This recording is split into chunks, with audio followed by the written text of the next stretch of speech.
വസീഫ് നമ്മോടൊപ്പം ചേരുകയാണ്. ചെറിയ രാഷ്ട്രീയ കാര്യങ്ങളാണ് പറയുക. കോഴിക്കോട് രാഷ്ട്രീയം ഇങ്ങനെ കത്തി നിൽക്കുകയാണ്. കേരളത്തിൽ മൊത്തത്തിലുണ്ട്, എങ്കിലും കോഴിക്കോട് ബേപ്പൂരും ഒക്കെ ഉള്ളത് കൊണ്ട് തന്നെ വലിയ രീതിയിലുള്ള ഒരു ഇതുണ്ട്, ഒരു ഉറ്റുനോക്കലുണ്ട് സംസ്ഥാനത്തിന്റെ. ഈ ആദ്യമായിട്ട് ചോദിക്കാനുള്ളത്, ഈ നമ്മുടെ സോഷ്യൽ മീഡിയ സൈബർ ഇടങ്ങളൊക്കെ രണ്ട് മുന്നണികളും BJPയും എല്ലാം ശക്തമായിട്ട് ഉപയോഗിച്ചുകൊണ്ടിരിക്കുകയാണ് ഡിജിറ്റൽ സ്പേസ്. CPM നിലവിൽ ഇന്ന് നമ്മൾ സംസാരിക്കുന്ന സമയത്ത് LDF പ്രതിരോധത്തിലാണോ അതെയോ മുന്നോട്ട് വലിയ രീതിയിൽ മുമ്പോട്ട് പോകാൻ സാധിക്കുന്നുണ്ടോ? CPMനെ സംബന്ധിച്ചിടത്തോളം കഴിഞ്ഞ 2 ടേം കേരളം ഭരിച്ചുകൊണ്ടിരിക്കുകയാണല്ലോ. അങ്ങനെയുള്ള ഒരു മുന്നണിക്ക് കഴിഞ്ഞ കാലത്ത് ഈ 10 വർഷ കാലയളവിൽ കേരളത്തിൽ നടത്തിയ വികസന പ്രവർത്തനങ്ങൾ അത് ജനങ്ങൾ ഏറ്റെടുക്കും, ജനങ്ങൾക്ക് അതിനോടൊരു താല്പര്യമുണ്ടാകും എന്നുള്ള ഒരു ഉറച്ച ബോധ്യമുണ്ട്. അപ്പോൾ നിങ്ങൾ തന്നെ ചെറുപ്പക്കാർ എന്നുള്ള നിലക്ക്, യുവജനങ്ങൾ എന്നുള്ള നിലക്ക് നമ്മുടെ നാട്ടിലെ റോഡിനെ കുറിച്ച് അറിയുന്നവരാണ്. മുൻകാലങ്ങളിൽ നമ്മൾ ഇങ്ങനെ വെറുതെ യാത്ര ചെയ്യുമ്പോൾ ഷോ എന്ന് പറഞ്ഞ് വല്ലാതൊരു ശപിക്കുന്ന രീതിയിൽ ഈ ഗട്ടറുകളെ കുറിച്ചൊക്കെ പറയാറുണ്ട്, ഓർമ്മയില്ലേ? തീർച്ചയായും. ഇന്ന് അത് ഇത്ര കുറഞ്ഞു, മനോഹരമായ റോഡുകളായി, റബ്ബറൈസ്ഡ് റോഡുകൾ എന്ന് നമ്മൾ പറയുന്ന ഈ BMBC റോഡുകളായി മാറി. നമ്മുടെ നാട്ടിൻപുറത്തെ റോഡുകളെല്ലാം നമ്മളൊക്കെ യാത്ര പോകുന്നവരാ, ചെറുപ്പക്കാര് ഒക്കെ പ്രത്യേകിച്ച് ജീവിതത്തിന് വലിയ മാറ്റം ഉണ്ടായി. അപ്പൊ സ്വാഭാവികമായിട്ടും നിങ്ങൾ നേരത്തെ ചോദിച്ച പ്രതിരോധത്തിലാവേണ്ട ഒരു ആവശ്യമില്ലല്ലോ. ജനം ഇതൊക്കെ അവരുടെ അനുഭവത്തിൽ നിന്ന് ബോധ്യപ്പെടുന്നതല്ല. വികസനം കൃത്യമാണ്, പക്ഷെ അതിനകത്ത് ഒരു സംഭവം എന്ന് വെച്ചാൽ, നമ്മൾ ഒരു കാര്യം വരുന്നു, ഒരു വിഷയം വരുന്നു, ആ വിഷയത്തിനെ വളരെ പെട്ടെന്ന് തന്നെ കോൺഗ്രസ് ഇപ്പോ ഒരു 2 വീക്സ് ആയിട്ട് അതിനെ ഹാൻഡിൽ ഹോൾഡ് ചെയ്യുന്നുണ്ടെന്ന് തോന്നുന്നുണ്ട്. ഉദാഹരണം, വലിയ രീതിയിൽ അവർ പ്രതിരോധത്തിലായി പോയൊരു വിഷയമായിരുന്നു അവരുടെ സ്ഥാനാർത്ഥി നിർണയവും അതുമായിട്ടുണ്ടായ ഒഴിപ്പിളക്കലും എല്ലാം. വളരെ പെട്ടെന്ന് ആ വിഷയം കഴിയുന്നു, തെരഞ്ഞെടുപ്പിന്റെ മെയിൻ സ്ട്രീമിലേക്ക് അവർ വളരെ പെട്ടെന്ന് ഒരൊറ്റ എണ്ണയിട്ട യന്ത്രം പോലെ വരുന്നതായി തോന്നുന്നു. ഇന്നലെ തന്നെയാണെങ്കിലും പ്രതിഭയുടെ ഒരു വിഷയം വരുന്നു, വളരെ പെട്ടെന്ന് തന്നെ ഒരു ആക്ഷൻ. മേ ബി തെരഞ്ഞെടുപ്പ് നിൽക്കുന്നതുകൊണ്ടായിരിക്കാം അത്രയും പെട്ടെന്ന് ലീഗൊക്കെ ഒരു ആക്ഷൻ എടുത്തത്. വളരെ പെട്ടെന്ന് മറുചോദ്യം വരികയാണ്. പണ്ട് എന്താണ് സംഭവിച്ചത്, വിജയരാഘവൻ സഖാവിന്റെ അടുത്തുനിന്ന് വന്നപ്പോൾ എന്ത് ആക്ഷനാണ് ഈ പാർട്ടി എടുത്തതെന്ന് പറഞ്ഞ് മിനിറ്റുകൾക്കുള്ളിൽ പ്രതിരോധത്തിലേക്ക് അല്ലെങ്കിൽ മറുചോദ്യത്തിലേക്ക് കടന്നു വരുന്ന ഒരു സംഭവം. അതാണ് ഞാൻ ചോദിച്ചത്. അത്തരത്തിൽ നമുക്ക് പ്രതിരോധം, നിങ്ങൾ പറയുന്ന ഈ 1-2 വിഷയങ്ങൾ, അതിലിപ്പോ CPMന്റെ നേതാവ് വിജയരാഘവൻ സഖാവ് പറഞ്ഞതിന്റെയും ഈ കഴിഞ്ഞ ദിവസം ലീഗ് നേതാവ് പറഞ്ഞതിന്റെയും ഒരു വ്യാപ്തി ഒരുപോലെയാണോ? വിജയരാഘവൻ സഖാവ് ഒരു പൊതുയോഗത്തിൽ പറഞ്ഞ ഒരു സംസാരമാണ്. അതും എങ്ങനെയാ അങ്ങനെ ഈ പറഞ്ഞതും അതിനെ സമീകരിക്കാൻ പറ്റുമോ? ഒരിക്കലും പറ്റില്ല. ഇത് എന്തൊരു ഭീകരമാണ്. ഒരു പരിഷ്കൃത സമൂഹത്തിൽ നമുക്ക് ചിന്തിക്കാൻ പറ്റാത്ത സ്റ്റേറ്റ്മെന്റ് അല്ലേ മുസ്ലിം ലീഗ് നേതാവിന്റെ ഭാഗത്തുനിന്ന് നടത്തിയത്? മുസ്ലിം ലീഗിന് പോലും അദ്ദേഹത്തിനെതിരെ നടപടി എടുക്കേണ്ടി വന്നത് ഈ തെരഞ്ഞെടുപ്പ് മുമ്പിലുള്ളത് കൊണ്ടല്ലേ? ജനം വിലയിരുത്തൂലേ ഇത്? മറ്റൊന്നും അവർക്ക് ചെയ്യാനില്ല അതിന്റെ മുന്നിൽ. അവരെ സംബന്ധിച്ചിടത്തോളം തെരഞ്ഞെടുപ്പിൽ അവർ വല്ലാതെ ബാക്ക്ഫുട്ട് പോകുന്ന ഒരു സാഹചര്യം ഉണ്ടാകുമായിരുന്നു. ഈ വിഷയത്തിൽ നടപടി എടുത്തിട്ടില്ല, സ്വാഭാവികമായിട്ടും നടപടി എടുക്കേണ്ടി വരും. അതുകൊണ്ടാണ് അവരെ നടപടി എടുത്തു പോയത്. പിന്നെ അവർ നിങ്ങൾ പറഞ്ഞതുപോലെ ഒറ്റക്കെട്ടായി വന്നു എന്നൊന്നും ഞങ്ങളാരും കരുതുന്നില്ല. ഇവിടെയാണ് അവർ അത്ര സംഘടിതമായി അല്ലെങ്കിൽ ഒരു സംഘടനാ വർക്കിൽ മികവിൽ കയറി വന്നത്? ഒട്ടുമില്ല. നിങ്ങൾ നേരത്തെ സൂചിപ്പിച്ചതുപോലെ ഈ സൈബർ സ്പേസിൽ അവർക്ക് ഒരു ഇടമുണ്ട്. നുണ പറഞ്ഞും അല്ലാതെയും ഒക്കെ പലതിനെയും അവർ ഇങ്ങനെ ഒരു സ്പേസ് പിടിക്കുന്ന ഒരു തോന്നല്, അങ്ങനെ ആ ഒരു ഫീല് അവർ രംഗത്തുണ്ട് എന്ന് തോന്നിക്കുന്നുണ്ട്. അതൊരു പ്രത്യേക സ്ഥലത്തുള്ള കുറച്ച് ആൾക്കൂട്ടങ്ങൾ ഷൂട്ട് ചെയ്ത് അതിനെ പ്രചരിപ്പിക്കാനുള്ള അവരുടെ ഒരു സാങ്കേതിക ടീം അത് പണം കൊടുത്തല്ലേ ഉണ്ടാക്കുന്നത്. ഇപ്പോ കേരളത്തിൽ തന്നെ അവരുടെ യോഗങ്ങൾ പോലും നിയന്ത്രിക്കുന്നത് കനകൊലുവാണ് എന്നറിയാലോ.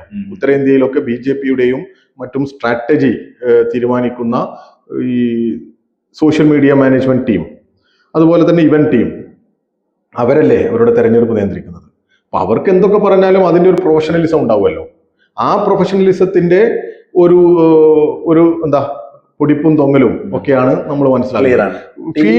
ഫീൽഡിൽ ജനങ്ങളുടെ അടുത്ത് പോയി നേരിട്ട് സംസാരിച്ച് ഇടപെടാനൊന്നുമുള്ള ഒരു പ്രാപ്തിയോ അല്ലെങ്കിൽ അതിനൊരു സംഘടനാ സംവിധാനമോ കോൺഗ്രസിന് അടുത്തൊരു കാര്യം, TK ഗോവിന്ദന്റെയും G സുധാകരന്റെയും ഒക്കെ വിഷയത്തിൽ കൃത്യമായി ക്രിസ്റ്റൽ ക്ലിയർ മറുപടി പാർട്ടി പറഞ്ഞു കഴിഞ്ഞു, സംശയമില്ല. പല ആവർത്തി പല തവണ പല നേതാക്കൾ അത് പറഞ്ഞിട്ടുണ്ട്.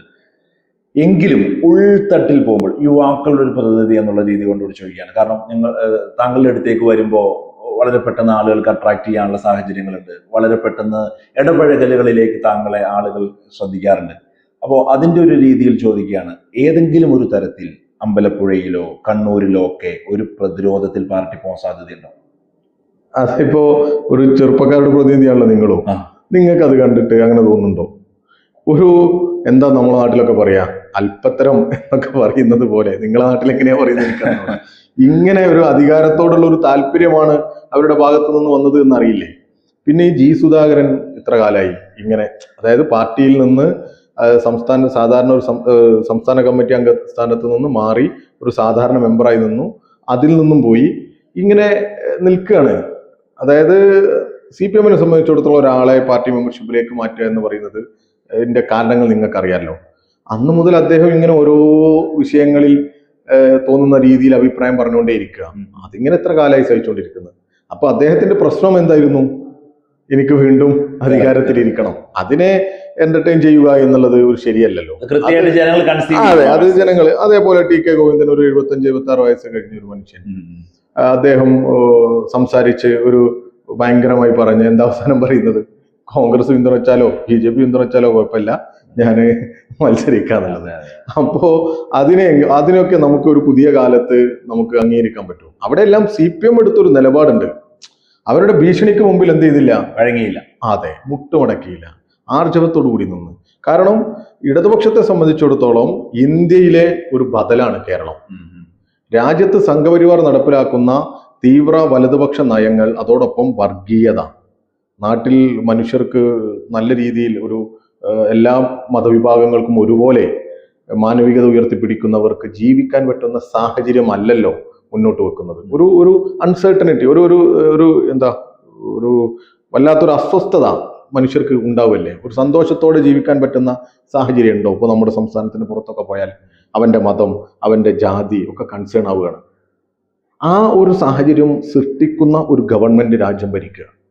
അവിടെ ഇതിനെതിരെയെല്ലാം ശക്തമായ രീതിയിൽ നിലപാട് സ്വീകരിക്കുന്ന, ആർജവത്തോടു കൂടി പറയുന്ന, എല്ലാവരെയും ചേർത്ത് നിർത്തുന്ന ഒരു ഗവൺമെന്റ് കേരളത്തിലേ ഉള്ളൂ. ഇപ്പൊ SIR മുസ്ലിം വിശ്വാസികൾക്കിടയിൽ അതൊരു അസ്വസ്ഥത സൃഷ്ടിച്ചു എന്നുള്ളത് വസ്തുതയാണല്ലോ. തീർച്ചയായും. അത് കേരളത്തിൽ കഴിഞ്ഞ പഞ്ചായത്ത് തെരഞ്ഞെടുപ്പിൽ മുസ്ലിം ലീഗ് ഉൾപ്പെടെ ഈ പ്രചരണത്തിൽ അവരുടെ പല പ്രവർത്തകരും അത് കൊണ്ടുവരുന്നതിനും CPM പങ്കുണ്ട്, ഇടതുപക്ഷത്തിന് പങ്കുണ്ട് എന്ന രീതിയിൽ പറയാം. യഥാർത്ഥത്തിൽ SIR-നെതിരെ കേസ് കൊടുത്ത 3 സംസ്ഥാനങ്ങൾ, ഒന്ന് കേരളം, ഒന്ന് ബംഗാൾ, ഒന്ന് തമിഴ്നാടാ. ഒരു കോൺഗ്രസ് ഭരണ സംവിധാനം പോലും ഇല്ല. ഞാനിവിടെ സൂചിപ്പിച്ചത്, രാജ്യത്ത് ഈ വലതുപക്ഷ നയങ്ങൾക്കെതിരെ, വർഗീയതക്കെതിരെ, ധ്രുവീകരണ രാഷ്ട്രീയത്തിനെതിരെ ബദൽ കേരളമാണ്, ഇടതുപക്ഷമുള്ള കേരളമാണ്. അവസാനമായി, ക്ലിയർ ആണ്, ഫീൽഡിലാണ് താങ്കളുള്ളത്. പ്രതിപക്ഷ നേതാവ് ആവർത്തിക്കുന്നു, 100-ന് മുകളിൽ സീറ്റ് എന്ന് പറഞ്ഞതിൽ തന്നെ സ്റ്റിക്ക് ഓൺ ചെയ്യുന്നു. ഫീൽഡിൽ നിന്ന് പൾസറിയാണ് ജനങ്ങളുടെ, സാധാരണക്കാരുടെ, പാർട്ടി പ്രവർത്തകരുടെ ഒക്കെ ഒരു ഭൂരിപക്ഷമൊക്കെ പറയാവുന്ന അവസ്ഥയിലേക്ക് എത്തിയോ? കുറച്ച് ദിവസം കൂടെ ഉള്ളൂ.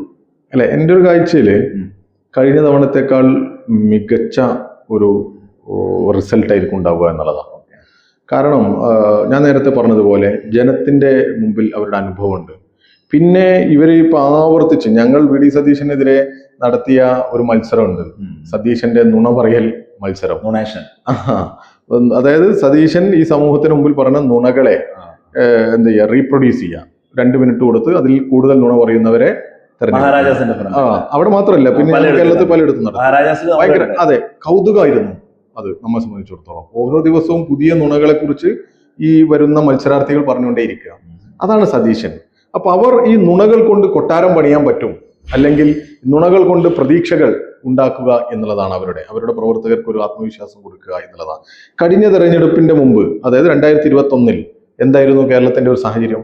രമേശ് ചെന്നിത്തലയായിരുന്നു ഈ പറയുന്ന എല്ലാവരും കൂടി ചേർന്നുകൊണ്ട് വലിയ ഒരു ക്യാമ്പയിനിങ്ങിലായിരുന്നു, CPM-നെതിരെയും നേതാക്കന്മാർക്കെതിരെയും ഒക്കെ. അവസാനം എന്തായി? പ്രതിപക്ഷ നേതാവിന്റെ സ്ഥാനം നഷ്ടപ്പെട്ടു. അവിടെ ആര് കയറി വന്നു? സതീശൻ കയറി വന്നു. ഇനിയും അത് സംഭവിക്കും. പ്രതിപക്ഷ നേതാവിന്റെ സ്ഥാനം സതീശന് നഷ്ടപ്പെടും.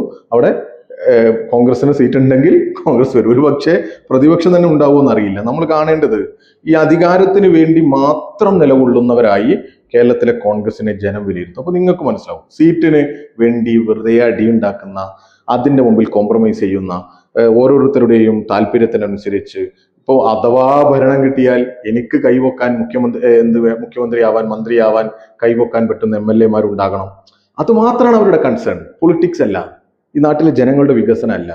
അതുകൊണ്ട് തന്നെ ഞങ്ങളെ സംബന്ധിച്ചിടത്തോളം ഈ നാട്ടിൽ അതിൻ്റെ ഒരു റിയൽ എഫക്റ്റ് ഉണ്ട്. ഇപ്പോൾ 18 മുതൽ 25 മാസം വരെ പെൻഷൻ മുടങ്ങിയിരുന്നു കേരളത്തിൽ. അതും 600 രൂപ മാത്രമേ ഉണ്ടായിരുന്നുള്ളൂ. 32 ലക്ഷം മനുഷ്യരുടെ അടുത്തേ കൊടുത്തിരുന്നുള്ളൂ. ഇപ്പൊ 62 ലക്ഷം മനുഷ്യരുടെ അടുത്തേക്കാണ്.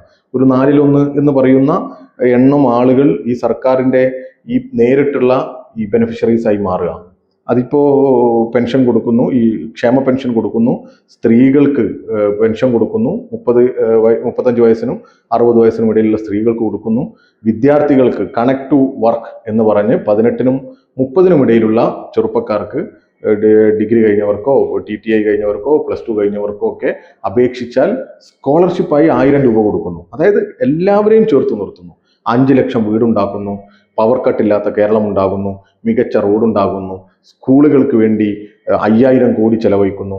ഈ ഗവൺമെന്റിന്റെ ഈ ഇടപെടൽ, ആ ഇടപെടലിന് നേതൃത്വം കൊടുക്കുന്ന ഒരു മുന്നണി, അതിന്റെ ഒരു ആർജവം, ഒരു ഇച്ഛാശക്തിയുള്ള ജനങ്ങൾ തിരിച്ചറിയും, കൂടെ അത് തിരിച്ചറിയും. വലിയ മുന്നേറ്റം ഇടതുപക്ഷത്തിനുണ്ട്. വളരെ സന്തോഷം.